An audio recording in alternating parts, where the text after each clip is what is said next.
Hey, good morning. How y'all doing? It is well red beard. It's a damn fine day to talk about a book, but you knew that. You knew it was a damn fine day to talk about a book, or you would not be here. Today, we're here for a book review, and today we are going to talk about the classic, the horror staple, The Stepford Wives by Ira Levin. I love Rosemary's Baby. It's probably in my top five horror novels of all time. I've said it before in some wrap ups and whatnot, but due to my upbringing, religious, satanic type horror is one of my absolute favorite subgenres. You know, in coming back and starting to really get into reading again, I finally bit the bullet and read Son of Rosemary. And we're not going to talk about that here. We will in the very near future. And after that, I kind of started, you know, I don't think Levin has a ton of novels. I think it's like six or seven. So I was like, I kind of want to read all of Levin's work. So started with Stepford Wives, again, the second or maybe the most, recognizable title. I don't think that I knew that he wrote the Stepford Wives, but I mean, back in the day when I initially read Rosemary's Baby, I don't think I knew that Levin did both Rosemary's Baby and the Stepford Wives. But you probably know the gist. You've probably seen the film. I'm assuming there's an older version. I've seen the one that is probably old at this point, but I've seen the one with Nicole Kidman starring. Enjoyed the film, but the book just kind of. I don't know. There's just, I think, a little bit more dread, and I can't really imagine what it would be like reading this, back when it came out in the '70s or whenever, and not knowing where it was going, because at least I somewhat knew, and I think even knowing, the level of dread in this book is pretty amazing. So anyway, synopsis: the Stepford Wives, Ira Levin, the Stepford Wives. Uh, It's stupid. So I read the Stepford Wives, Ira Levin, and then it's going to say the exact same thing, but it was just going to sound really, really weird. So in the Stepford Wives, Ira Levin has written a novel of slowly uncoiling menace. I like that. Slowly uncoiling menace, irresistible in its suspense, terrifying in its final implications. It's one of those rare novels whose very title may well become a part of our vocabulary. It did. For after reading it, you will never forget Stepford and the horror it contains. And there's a certain kind of woman who from now on will be known as a Stepford wife. The Stepford Wives, like Ira Levin's memorable Rosemary's Baby, will be widely read and talked about for a long time to come. The book is short, roughly 130 pages. A lot of Ira Levin's work is short-ish, but I really enjoyed it. I didn't like it as much as Rosemary's Baby. I definitely liked it more than Son of Rosemary. I'm somewhere around 4 stars on this book.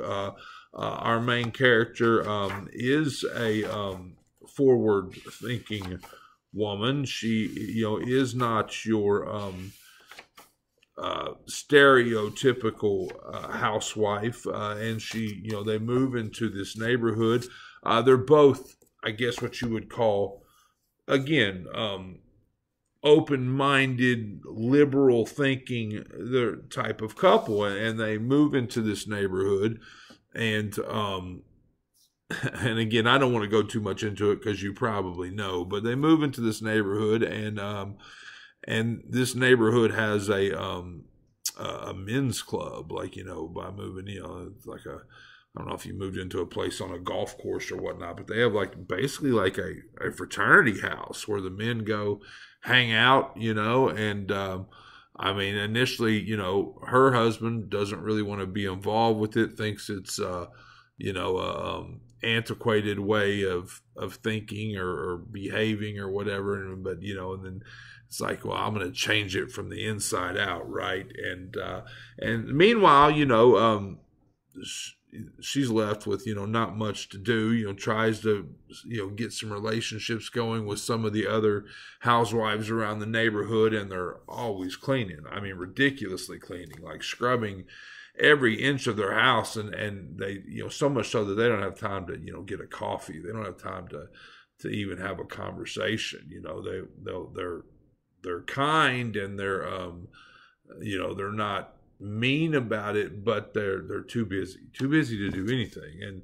And she, finds a couple of, semi like-minded individuals, and over time she watches this conversion take place on her friends, and she starts to, and I'm kind of going to stop there, but she starts to kind of get this idea of what's really going on at the men's fraternity house, and then digs deep into the history of the place and how things used to look, and what the women of this place, used to do, and how they used to, I guess, fraternize with each other, and now it seems like all that's gone. Like, the men have the club, but there's nothing for the women, and it wasn't always that way. So, I mean, I find it cool. Again, I'm married to an English professor.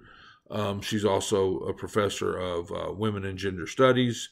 A lot of other cool shit too, though. Like, she does like a dystopian lit class. She does a Holocaust lit class, but women and gender studies. So I'm not saying Betty Friedan and Gloria Steinem come up in our day-to-day conversation, but I'm versed enough in this stuff to know the names, and have read some stuff and this and that. So it was kind of cool to see those types of women's issues and women's, I guess, role models, or however you would say it, brought up in a horror context like this. So really dug the book. 4 stars. I think my dog is getting ready to bark, so we'll see if we can get through this. This is Well Read Beard. I hope you enjoyed the review. I hope you're enjoying all your books, all of them. There's nothing to point to. There used to be something to point to. There might be something to point to in the future, but hope you're enjoying all of them as much as I am. If not, you're reading the wrong damn books.